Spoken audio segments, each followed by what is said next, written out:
One. Hello, Audioholics. This is Logan, and welcome to Audioholics Anonymous, and this is Audioholics Unite. Today, we are going to be looking at one of my favorite albums. It's a really, I'm not going to say really obscure, but kind of obscure album that's actually really revolutionary. It is the Pretty Things SF Sorrow. And with me today is SF Tyler. SF Tyler himself, yes. Yes. I am very sorrowful, but unfortunately that is not my name. Yes. I am the lonely layer of tiles. Yes. That's actually Tile what my layer. name means, by the way. Yeah, you're a layer of tiles. It's fucking bullshit. And my best friend growing up, his name meant greatness. Fuck you. I hope that, like, Logan actually means, like, brave, noble warrior or something. Actually, I kind of hope that doesn't happen, because then I'd have to ask myself, what the hell am I doing wrong? Either from the Irish surname O'Logan, it means descendant of the warrior. It comes from Scotland. Fuck you!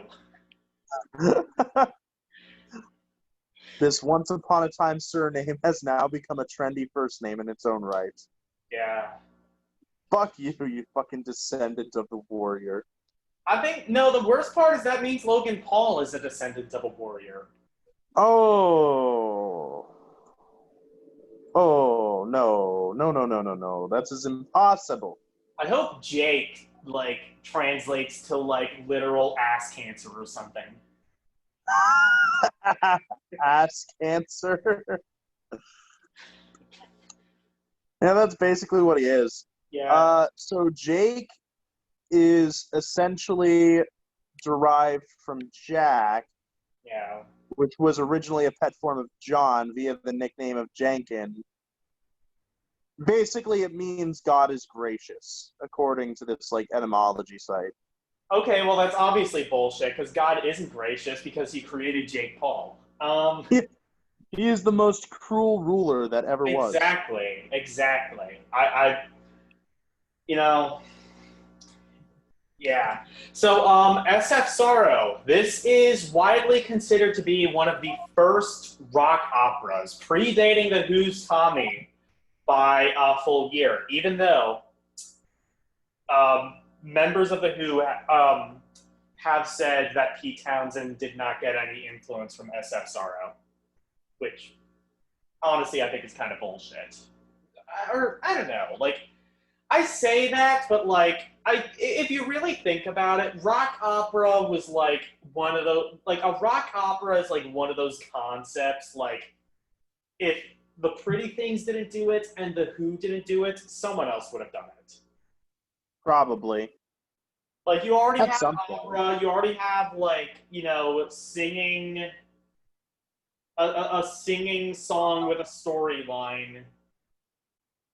I think like somebody would have like taken that from classical music and put it in rock. Yeah, so I have no background with the Pretty Things at all. I know nothing about this album except for the concept because we looked it up beforehand. Yeah. And yeah, so I'm going in completely blind. This is going to be my first time listening to it. I am going in exactly half blind, but no, Okay. this is one of those bands. So the Angry Video Game Nerd, for those who don't know him, actually has a pretty unique taste in music, and I've gotten into a lot of things that he's into. Um, two I'm biggest already ones yawning, so I are, haven't started yet. yeah, one of them is the Pretty Things. He's also a pretty big fan of Ghosts, which I'm not a huge fan of Ghosts, but I definitely understand why they have appeal. And Witchfinder General is another band that he like references a lot in his videos and things like that. So that's like those are some good albums or some good bands that I think less people kind of talk about. For sure. Yeah. So, do you have anything to say before we get right into it? I do have one thing to say, and I don't think Nobody you're going to like cares. it. Nobody cares. Well, I think that you should care that the link is in the description box below, and I think you should use AdBlock for the best viewing experience, best listening experience, best overall experience. So, Experience. experience. So, Experience this fist in your fucking face if you say that again. okay, well, experience this fucking countdown. 5, 4, 3, 2, and go. We are starting with SF Sorrow is Born. Actually, I thought we were starting with SF Sorrow is created by God and is a disciple of Jesus.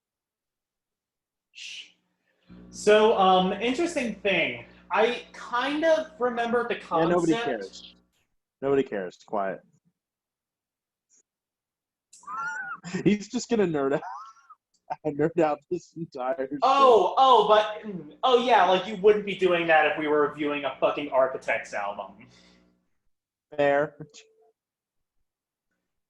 Yeah, this was fucking. If this was fucking like, if this was fucking The Mountain by Haken, I would not be able to get a word in edgewise. That's not true. Very true. No, but interesting thing, I actually am slightly aware of the concept of this album. I needed to be reminded of it from doing some quick research beforehand. But they did, like, the most interesting thing about this is they did a concert about 40 years later, sometime in, I think it was the 40th anniversary of the album in like 1998. And they got Arthur Brown to narrate the concept. And some people might know him from the crazy world of Arthur Brown and his one hit Fire. Very good kind of, I guess you could call it shock rock, horror rock, whatever you want to call it. But it's influenced a lot of people. Alice Cooper, Marilyn Manson, probably one of the most influential one-hit wonders of all time. Basically, the concept of this album is just going through this guy's life and just kind of like leading to his, well, sorrowful demise. So, Tyler, ask me what SF stands for. What does SF stand for?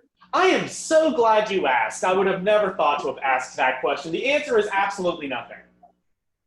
SF Sorrow, according to lore, it stands for, like, nobody knew what it stands for, and it probably stood for nothing, but nobody cared enough to figure it out. That is official lore. According to Wikipedia, it's Sebastian F. Sorrow. So nobody right. knows what the F is. Oh, that's what it was. Nobody knows what the F stands for. I hope that it stands for Sebastian fucking Sorrow. It's Francis. Sebastian Francis Sorrow. Sebastian Fluffernutter Sorrow. Love, love, love, love, love, love. All right, are you listening to the first Beatles album? We are on bracelets of fingers. Bracelets of fingers. Wait, is that what it is? Yeah, so the first song was really, really intricate, and, like, keep in mind, this came out in 1968. This predates King Crimson's debut by an entire year. Yeah. Oh, and by the way, we are on 44 seconds. We are on 47 seconds of this song. Yeah, so this is actually, like, pretty proggy for the time. You know? Yeah, and like you have to also imagine like this was like right around the time of like the Beatles, Jimi Hendrix, Rolling Stones, and it kind of fits in that little niche pretty good. It's even like mixed almost like a Beatles album with like certain instruments being in certain parts of the headphones. Yeah, I can imagine this band was a huge influence on a lot of artists going Yeah. It gets like honestly kind of heavier as the album goes on. Old Man Going, for example, I would consider to be one of the earliest metal songs. Definitely earlier than like Black Sabbath. I think it would have came out around the same time as like Helter Skelter. So I mean like there's that like interesting instrumentation. This is really cool. Yeah.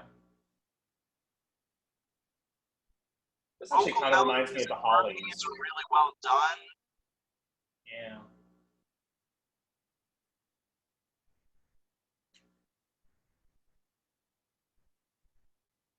Yeah, it does have definitely a feel of the Beatles to it, for sure. Yeah. Like, I'm listening to this, and it reminds me of, like, Sgt. Pepper, or, Yeah. like, even something like Revolver.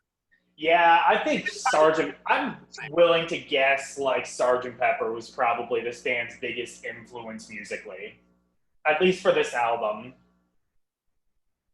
Something I didn't know about the Pretty Things is apparently they're still releasing music every so often. They released an album and they're releasing an album actually fairly soon, and we might cover it even. We'll probably cover it, yeah. Yeah. Last album they released was 2015. They released one in 2007. So they're still every so often releasing music. I wish you were listening to this with headphones because this is mixed so well. I'm listening to it with a headphone. Yeah, but I mean, like, also you got it knocked down to mono, right? Because that's going to be important for this album. Yeah, I did. Good.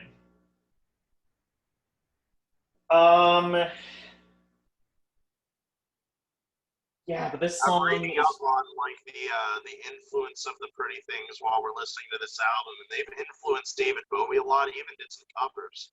I'm sure. Yeah, David Bowie. Aerosmith was another band that was hugely influenced. Probably, yeah. Things.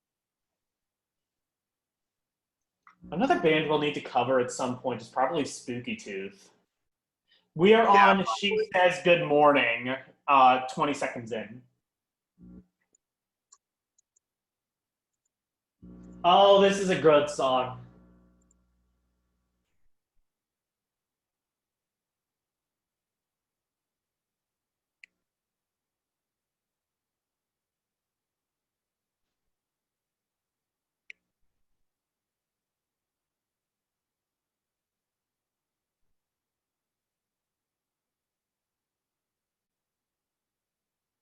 You'll have to add, I can't remember what the one Spooky Tooth album is that's really, really good, but we'll need to add it to, we're making a list of future entries into Audioholics Unite, and basically we have quite a bit of material going forward.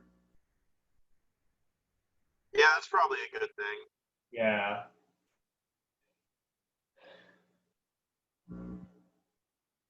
So basically, as I understand, he basically like falls in love and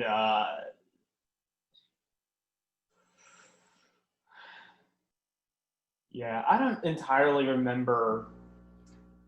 I should have done like more research into like the specific concept because I did know it at one point. I forgot a lot of it. Well, the first song, in case you didn't realize, is about our main character being born. Yeah. Yeah. I didn't know if you got that. It's kind of difficult songwriting. It's very difficult to follow. Yeah. I'm not really sure what's going on in the second song. I think that's when he starts to fall in love. Are there like genius lyrics or anything? Not really, no. Oh. It says that one person has viewed this in the last, like, long time, probably.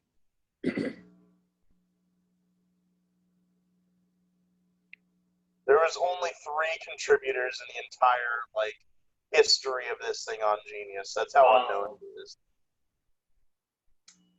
So I think this song, I don't know, this might be a controversial take, but it might be about a girl saying good morning.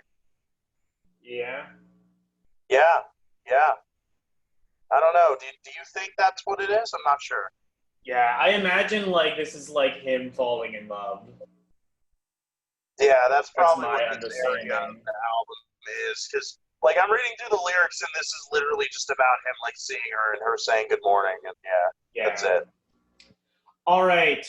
We are on Private Sorrow. Private motherfucking Sorrow. Private Sorrow.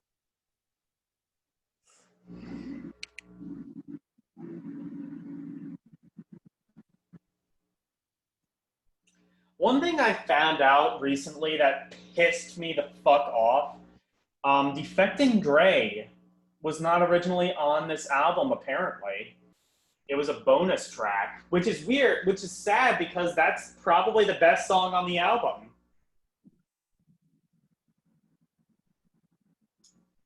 You know, I'm now realizing this probably influenced somebody else. And I'm pretty sure you're thinking I'm reading up on the concept a little bit more, and it seems like in She Says Good Morning, like they became engaged, but their marriage plans were kind of cut short because Sorrow was drafted, and that's what this song is. He's in the military now. this is a 60s album, can you tell? Yeah, right? Now, I don't know. There might be some subtext that might give it away, but you know, talking about being drafted, you know, that's possible. Oh no! Thankfully, of course, we never had a single war after Vietnam. We just So I might have possibly read ahead a little bit okay. to death and balloon burning. No! Fuck off, album. What is it? So Sorrow joins a light infantry in Private Sorrow and goes off to fight a war, possibly World War I. Sorrow sinks into a daze, living out the entire war in a funk. Soon the sounds of gunfire and artillery become the rhythm to his life in a daydream. He survives the war and settles down in a land called Americ. I wonder what that could be. A land called Americ? Americ. Look, I love this album, but it has... It's Scotland. Oh, whatever. No, it is America. Okay. I love this album. Look, I love this album, but like some of the writing choices are kind of goofy. And I mean, I guess it makes sense considering like this is the first of its kind, but I think that kind of adds to its charm. So Sorrow's fiance, after he gets out of the war and settles down, travels by a balloon, and guess what the balloon is? It's the Hindenburg. Okay, so this is like, you know what? This is like Forrest Gump in music form. I was there when the Hindenburg crashed. So his fiance dies in death because, you know, the Hindenburg blew up, burst into flame, and killed everyone. It went down like a Led Zeppelin.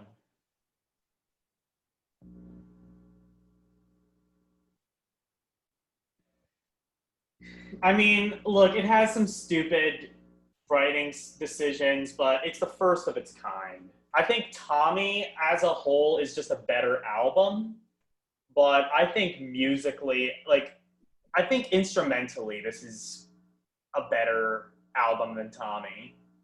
Like, you heard, like, before, he was doing, like, the Piccolo shit before Jethro Tull even existed. So we are now on Balloon Burning.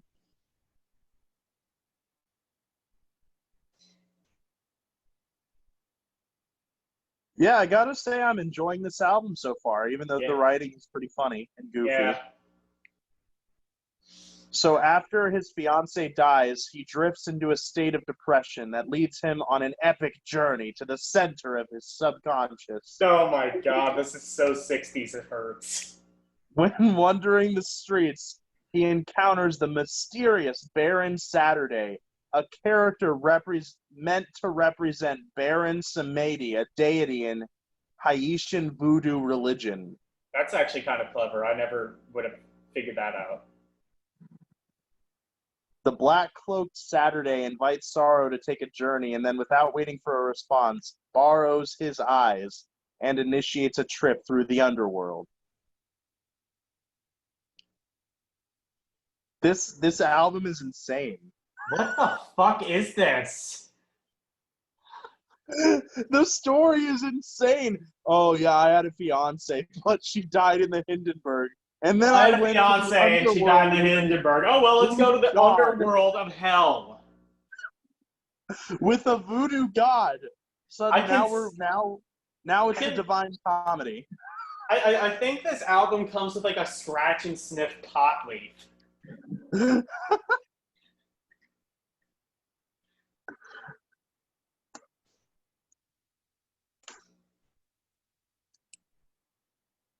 Oh my god. So you thought that was weird. Here's the next part of the album, the story. So after he initiates a trip through the underworld, the trippish quest begins by taking flight into the air, where Sorrow is driven by a whip-cracking Baron Saturday. Sorrow thinks he is flying towards the moon, which would have been lovely as he always had a fascination with it. But instead he sees that it is his own face. The Baron pushes him through the mouth of his own face and then down his throat, where they find oak doors. This seems like the kind of shit I would have scribbled in my notebook in high school. What the fuck is this album?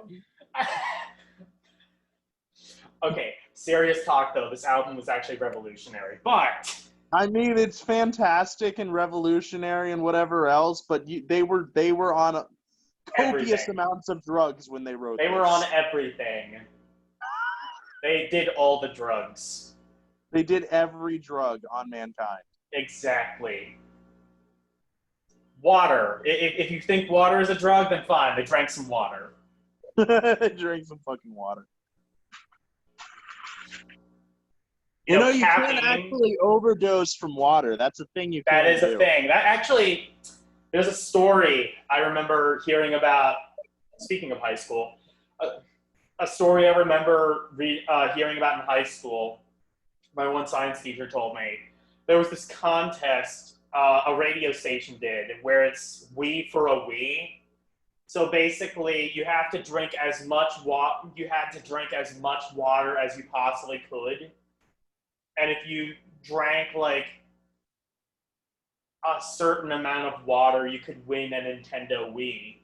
And these people were actually overdosing on water, and they died, unfortunately. No, that's fortunate. People who are willing to do that for a Nintendo Wii of all things, probably best they're not on this earth anymore. Okay, Death is, speaking of which, Death is the song we are on now, 10 seconds. Yeah, this is the part of the album where she dies in the Hindenburg. Ooh! This is like the Wheaton... Forget Forrest Gump. This is like the We Didn't Start the Fire of concept albums. World War I, Hindenburg, Underworld, lots of drugs. This is actually I gotta say, Balloon Burning was fucking fantastic, though. That was a great song. This is a really good song, too. You'll have to listen to this album a little bit later on with headphones, because you really get that experience. I'd say, like, overall, despite the silliness and the weirdness and the drug-infused nature of this story, I still kind of like it. Yeah, I like it too. This is, I mean, it's a 10 out of 10 album. Actually, no, knowing how, like, goofy the story is, the music is so good. I don't know. Like, here's the thing. If I were to bring it down, this is one of my, like, in my top 50 albums of all time. If I were to make this a 9 out of 10, I'd probably have to get rid of it as one of my favorite albums, and it needs to be there. I want to see a cartoon made about this album. I want to see SF Starro on t-shirts. Yes.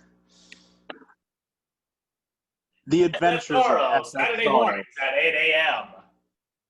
SF Starro meets the dinosaurs. SF Starro goes to Jupiter. Teenage Mutant Ninja I've created a Sorrow. franchise. Teenage Mutant Ninja Sorrow, man. SF Starro versus the Shredder. SF Sorrow versus the forces of evil. God, the instrumentation is so unique. It's so good. It is. It really is. And to be fair, like, I think to some degree they must have known that this concept was silly because, like, they're a very, like, especially if you, like, listen to, like, other things they've done, like, they're a very just kind of tongue-in-cheek band.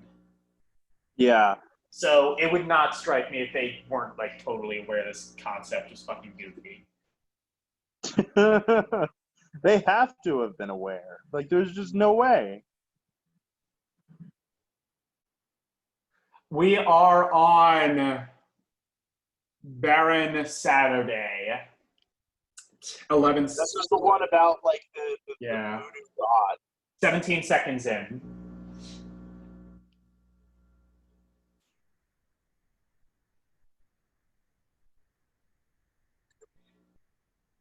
Yeah, I don't think you needed to tell me that David Bowie was extremely influenced by this. This song especially sounds like some early David Bowie.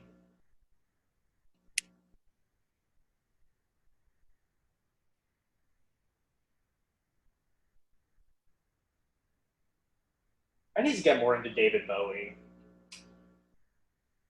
Me too. The only one I've ever heard is Ziggy Stardust. You know what? That might be the only, like, full-length album I've actually heard as well. No, I listened to Black Star. That was his last album before he died. Yeah, the one he put out before he, like... Yeah, add that to a Wrong Opinion list if you haven't already.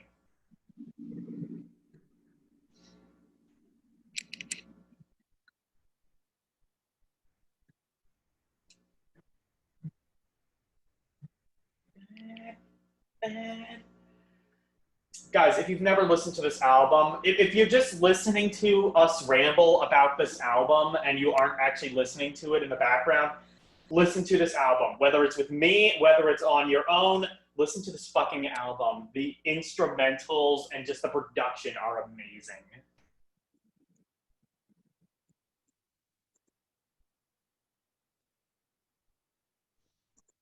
Yeah, I almost don't want to talk over it just because it's so cool. Yeah. It's just so awesome. I love it. I think I'm kind of leaning towards maybe a 10 out of 10 rating. Really? So, like, the goofy story doesn't, like, faze you at all? Not really, no. Yeah, I'm going to have to say 10 out of 10 as well. I've obviously heard this album before, and it's, well, one of my favorites. I think, like, this has the potential to become one of my favorites. I'm going to keep it off of my top 50 list either way. Just because, like, just so you guys know, there are a lot of albums I kept off my list just because he put them on his.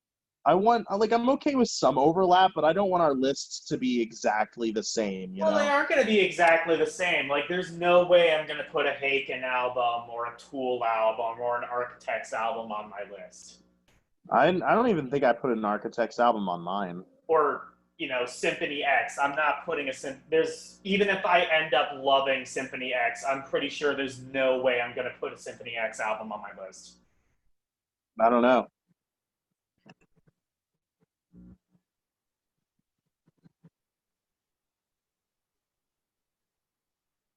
This is like so Beatlesy. Like, I can hear the Strawberry Fields Forever in this.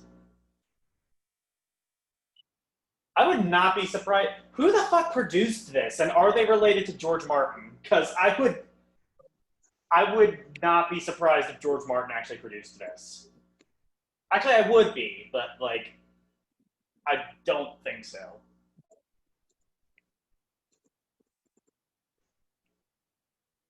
Norman Smith. Huh? He produced the first 2 Pink Floyd albums. Huh, really? Yeah, that makes sense. Norman Smith. That makes sense. Apparently, we are on the journey. This is the part where he like flies through his mouth and down his own throat. What? Anyways. Who comes up with this shit? Anyway, so Norman Smith was apparently like a pretty big deal for the Pretty Things because he persuaded the label to sign them in the first place. Oh, damn. Yeah, I can understand like the first two, because the first 2 Pink Floyd albums were actually they were kind of mixed like this too. I mean, Pink Floyd in general has always been really well mixed. Yeah. I don't know. Have I mentioned that I've been like listening to Dark Side of the Moon on the podcast yet? I don't think I have. I don't think you mentioned it on the podcast, no. So, like, as of recently, I've been listening to Dark Side of the Moon a little bit and like been absorbing that album. And I gotta say, I love it. I'd give it maybe an 8 out of 10 personally. Yeah. I mean, it's a great album, but it's just there's some things about it I don't love, and I don't know. I just don't.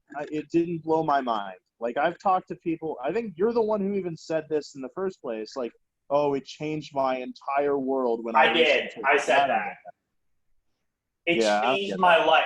I remember when I got the vinyl of Dark Side of the Moon. It was like one of the first really good vinyls I got. And it blew me away. The first thing that I was told, because the first time I listened to it actually was on vinyl. First thing I was told, my dad I think told me it, if you're going to listen to this album, plug some headphones in. And that stuck with me. That's the only way I listened to that album. You need to check out Polyphonic. He's doing, it's probably almost over actually. He's doing this like video essay on the concept of Dark Side of the Moon. Listen to that, and then I think it will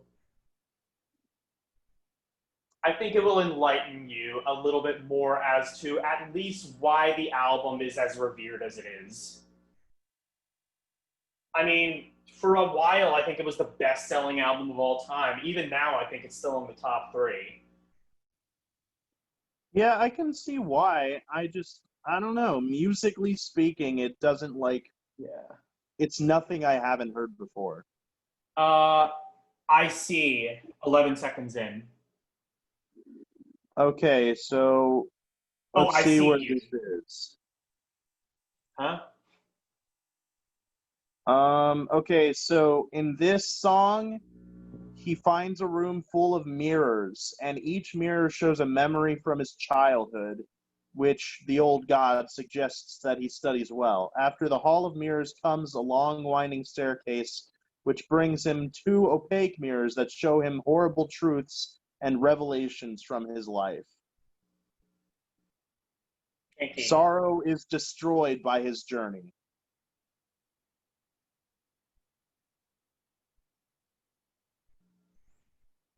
You know what? I think he just needs to smile more. You know, he just he needs to get out and do something, you know? yeah, you know, just like Maybe you he know, should get a join the job. You military. won't be so depressed. He should become a balloon flyer. Oh yeah, you know, or for Goodyear. He should make his own company called the Lindenberg. The Lindenberg.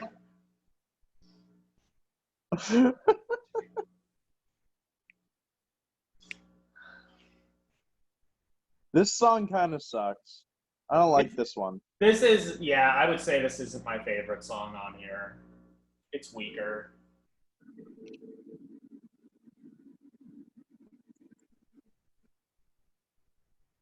We're almost done with the album already. Isn't that crazy? We only Yeah. have 1, 2, 3, 4, 5. Nope, just 4 songs. Sorry, we're not counting Defecting Gray. I fucking hate you.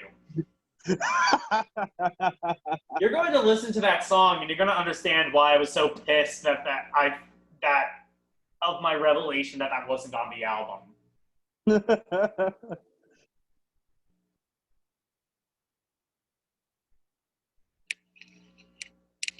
That's like the first bonus track I've ever really enjoyed. I mean, I think there's a lot of really good bonus tracks out there, but I don't know. Black Knight by Deep Purple, that's a big one. That was released on like the UK version though, wasn't it?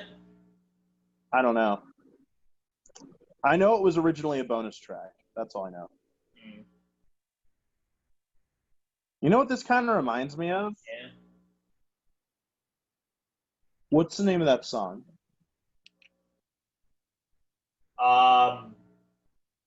Because I got high. No. I God, like marijuana. it's on the tip of my tongue. Smoke weed every day. Hits from the bong. No. No.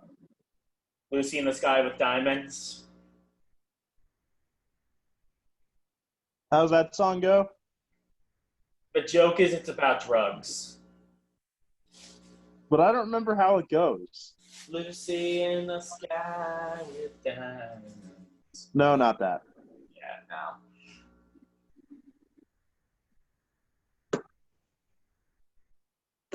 For a long, long time. Oh, is this you mean Sympathy for the Devil? Yes, yes. I've been around for a long, young year. Yeah. Yes, that song. It reminds me of that a lot. I can kind of hear that. The guitar is pretty cool in this. Sounds even better through headphones. Get, like it's progressively heavier. Yeah. I guess I should take this back. This is not a proto-metal. I might have said before this was a proto-metal album. It has proto-metal songs on it. So we're on Well of Destiny, 20 seconds in. Yep. Oh, hey, it's that song from The Wall, like Run or something. Or not The Wall, Dark Side of the Moon. Time? No, not Time. Yeah, On the Run. No, it's called like Runaway or something. On the like Run. That.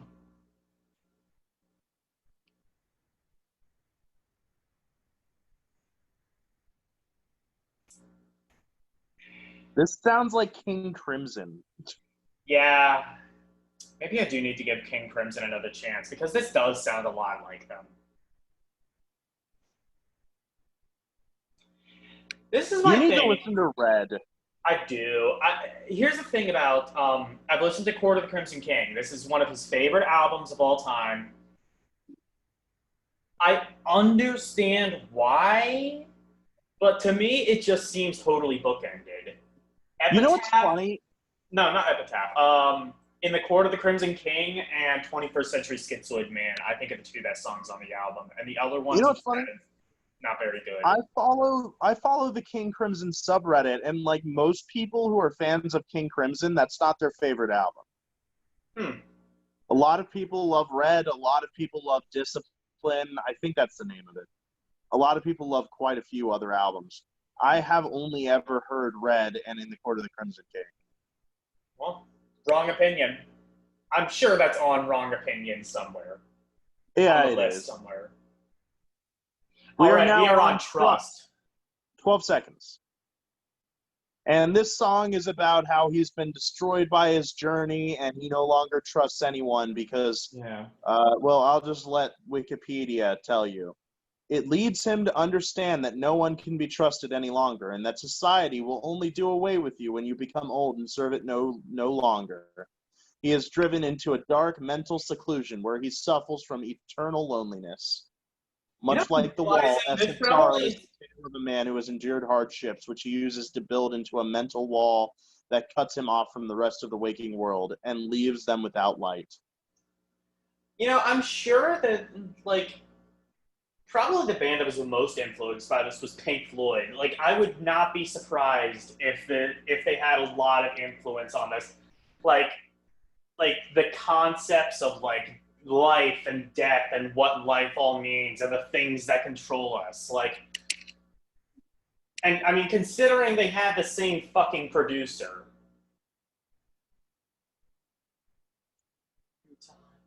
This is another one of my favorite songs. This song and the next one, Old Man Going, I think are the two best songs. Actually, this album predates a lot of Floyd. Yeah. I think the only one that came before it was the Piper one. Piper with, at the Gates of Dawn. That's on my Getting Into Frog list. Yeah. Which, by the way, for the 0 people who care about that series, I will get back to eventually. Yeah, I'll get back to Trip Hop as well. We're both just busy. Yeah, because school started for me. Yeah. I just started a new job. I'm working 30 hours on top of full-time student, on top of being engaged and, doing chores around the house. I have not a lot of time to do stuff. So you should get paid for babysitting your girlfriend. I should get paid. Yeah. Those diapers don't change themselves. Fuck.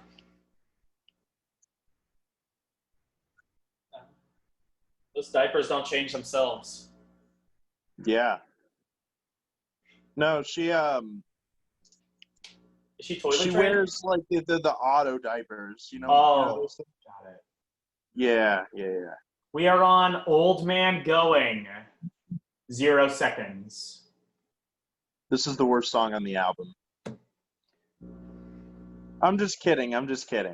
This is where it gets metal. The worst song on the album is Defected Gray. Oh, wait, it's not on the album. I forgot. Dick, Tyler. Listen to this fucking riff. Are you ready? My butt is ready. My anal cavity is prepared. Builds the up wreckage. to it as Probably won't. Watch, it just builds up to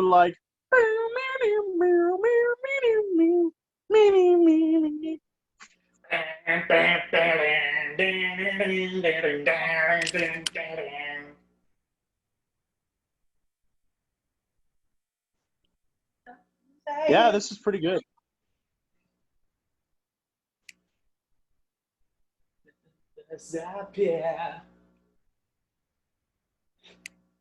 And now the corporation dig this, yeah. Kind of sounds Sabbathy, actually. Yeah. I told you, this is metal. Well, it has metal parts. Going, old man going.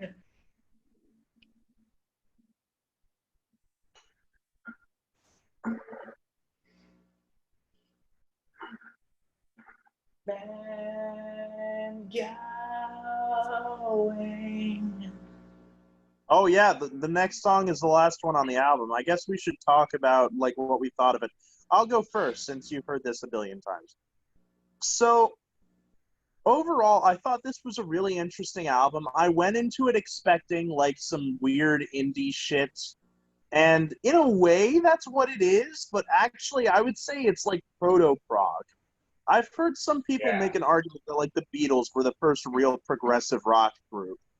And while I can see that argument, I think SF Sorrow perfectly captures the essence of progressive rock in a way that I don't think the Yeah. Beatles really ever did.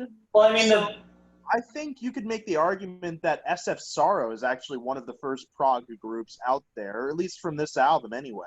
well, I don't know about the other. I haven't really listened to much of their earlier stuff, but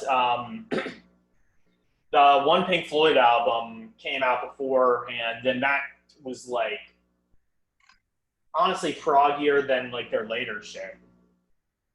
Is Like it? their I don't know. earlier shit is like it's not only proggy, it's like psychedelic as shit, really trippy. Well, that's kind of where prog came from. Like, I know a lot of people like to Yeah. pretend, oh, it came from classical music. No, it developed from psychedelic music. Like, it obviously did. Yeah. And like, you take psychedelic music like the Beatles, and you develop that, and you add some music theory in there, you add some odd time signatures, and you get prog music. Yeah. Well, this isn't exactly that, and I don't know if really anything in Crimson is. We are on loneliest person. 24 That's seconds. 22 seconds. Oh, yeah. Okay. Well, we're like 2 seconds off. Whatever. Yeah. Back to what I was saying. So, like, until King Crimson, progressive rock as we know it wasn't a thing, right? King Crimson was really like the first band. I don't know. Like Jethro Tull existed before King Crimson. Wait, what? Jethro Tull, Pink Floyd.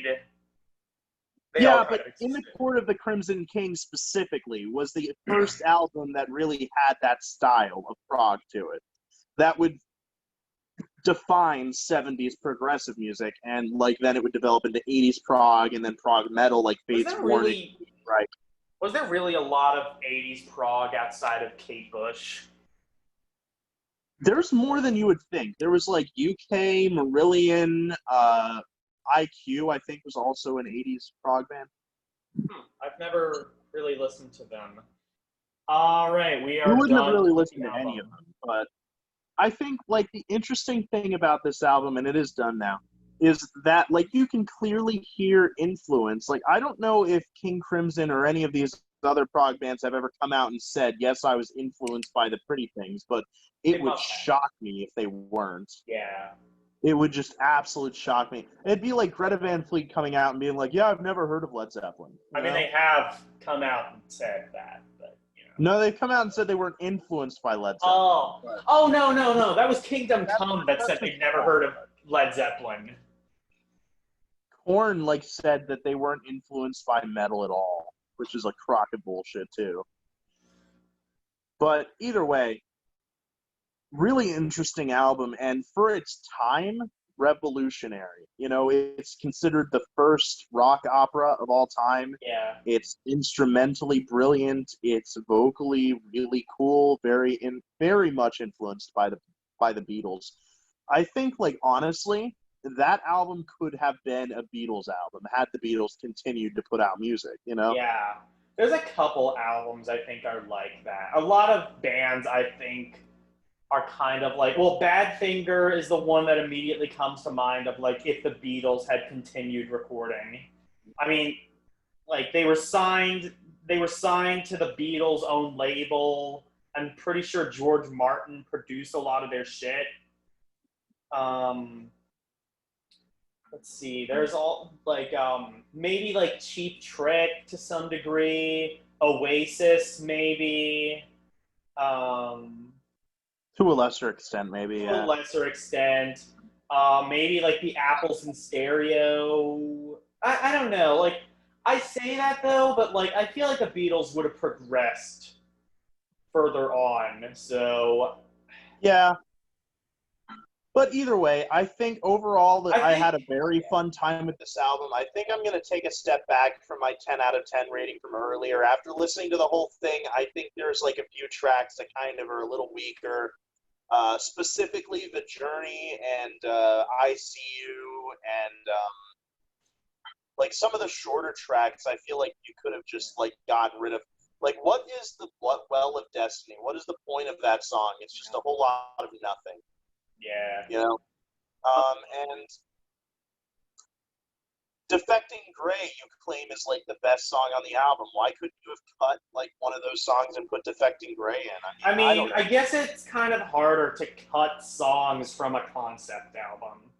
Yeah, but you could have like changed the concept a little, or like reworked the meaning of Defecting Gray. I'm just saying, like you could have done something. So I'm gonna say 9.5 out of 10, just because of those nitpicks. It's nothing that like really impacts my enjoyment of the album at all, but like I know if I listen to this album again, I'm gonna zone out during that section of it. So I have to take off at least a little bit. I mean, you're not wrong.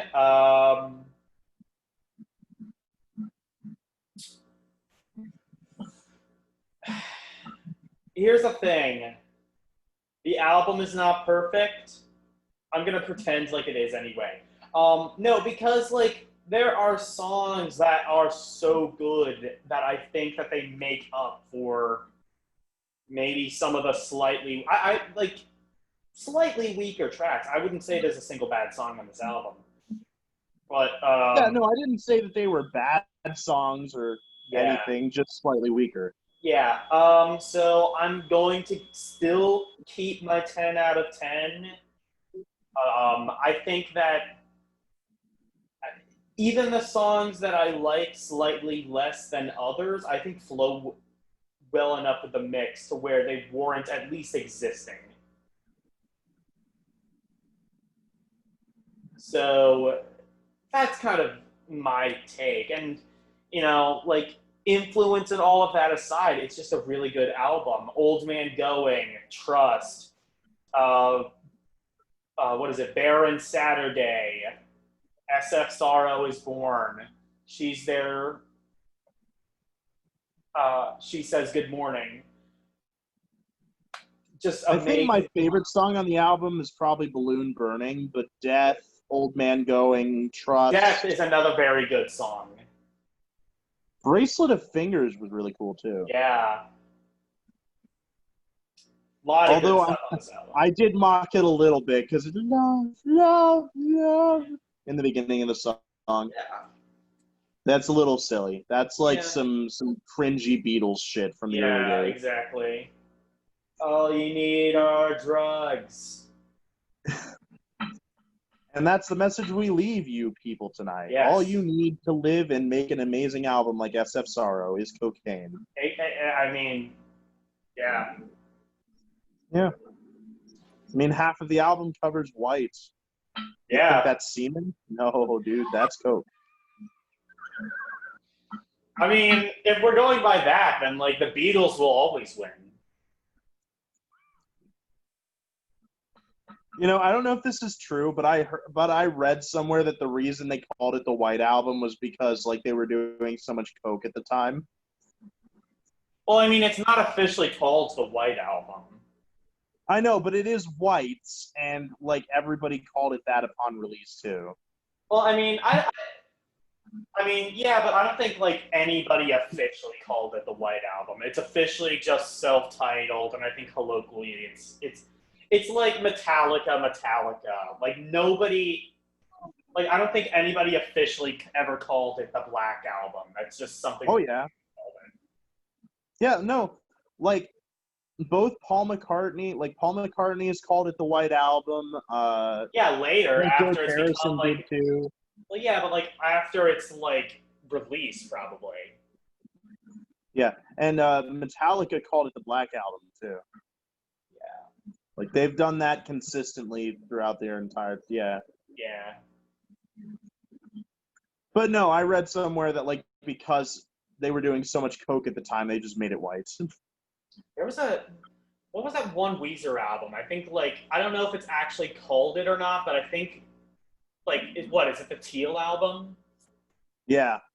I don't know if it's actually called the Teal album. It is. Okay. It is. Yeah, they did a bunch of those. The Black Album, the Teal album, they did Blue album. I don't know. It's ridiculous. Fuck Weezer. Well, I say that, I don't know, like, they're new, like, judging by their more recent single, they're actually kind of interested to see where they go now, because they put out a song sounds a lot like Van Halen, and it's not too bad. Yeah, I mean, it's still Weezer, but... Yeah. Anyway, so that's all I have to say. Do you have anything else? No, I'm good. All right. Well, goodbye, Audioholics, and remember. Bye-bye. And remember, you may be the loneliest person in the world. You won't be as lonely as me. Goodbye, Audioholics.